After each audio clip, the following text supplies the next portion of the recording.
Good morning, everybody. Dr. Kaylee Garrett Zimmerman here, physical therapist, founder of Femme Empowerment and Advocacy. I know I'm a lot earlier than I usually am today. I have another book today, which is good, but I wanted to talk to you guys about being authentic, about expressing your story and kind of telling people who you are and letting people into who you are so that they can really get to know you. And this is important for those of us that are not even in business yet, but mostly for those of us that are in business. You want to be able to express who you are to your consumer. You want to express what you believe in, your morals, your values, because one, you want to make sure that you're going into a situation that you are comfortable and happy with. Good morning, Kristen. And you want to make sure that that person knows exactly what it is that you believe in, that you think about, what your values are. Hey, Michael.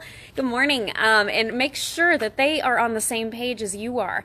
If you're trying to fake it until you make it type thing, or if you're getting in there and you're like, okay, I'm going to fake who I am or try to be somebody else just so they'll like me or just so they'll utilize my service, long-term wise, it's not going to benefit you and you're going to continue being miserable. You're going to stay in that same position that you are. So you really want to make sure that you're working on being authentic.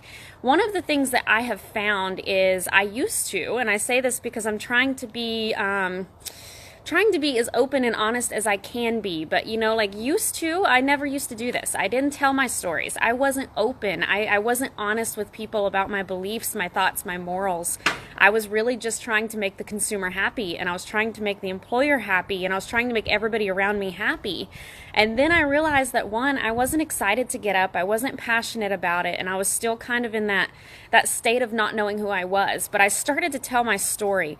And what I mean by that is I started to express who I am. I started to be honest about my struggles with stress and anxiety. I started to be honest about what I'm passionate about when it comes to women's health. And I can't tell you how many awesome conversations I have had and started to draw from people who are in the exact same situation, whether it's from patients or whether it's from friends and family. Sometimes I don't even think I was honest with myself. That's the biggest one, Kristen, is we're not honest with ourselves. We're not open with ourselves, and we really aren't taking that time to dig into who am I authentically? What is it that I believe in? What am I trying to get that consumer or that person across the table from me? What am I trying to get them to buy into? Because usually it needs to start with, sorry, the bug's out here.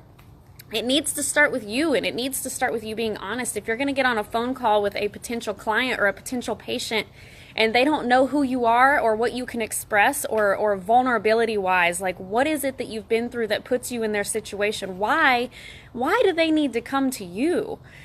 Don't be afraid about the things that you've been through. Don't be afraid to express who you are, because that is what draws people to you.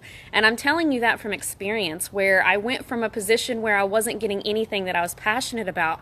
I was dreadful. I didn't know who I was. I was vulnerable. And now I'm almost busier than I really can take because I'm expressing who I am.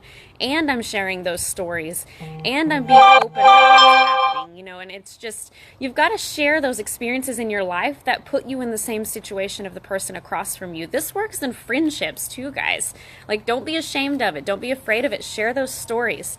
I'm going to run away from the bugs and go inside now. I hope you all have a great day. Thank you for logging on. Kristen, thanks for being on here this morning. I hope to see you this weekend.